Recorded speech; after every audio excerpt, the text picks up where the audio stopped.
শুভ সকাল বন্ধুরা। এই দেখো ছাতনাতে জগদ্ধাত্রী পুজোর মণ্ডপ এবং মেলা লেগে গেছে।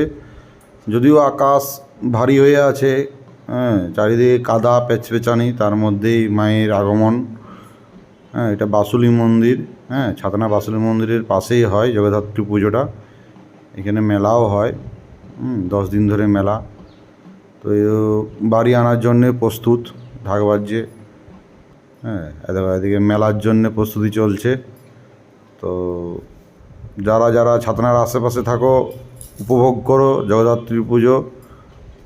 আমার থেকে হয়তো তারা ভালো জানবে, আশা করি। মেলাটা এইখানে দেখো, মেলাটা বসেছে, কাদায় পুরো প্যাচপ্যাচানি হয়ে গেছে। যাই হোক, আসো, মেলায় দেখা হবে। মেলাতে যদি দেখা হয় বলবে তোমার ফেসবুক ফ্রেন্ড আছে আমি। এভাবে তাকিয়ে হাসার কিছু নেই, ঠিক আছে? ওকে, দেখা হবে।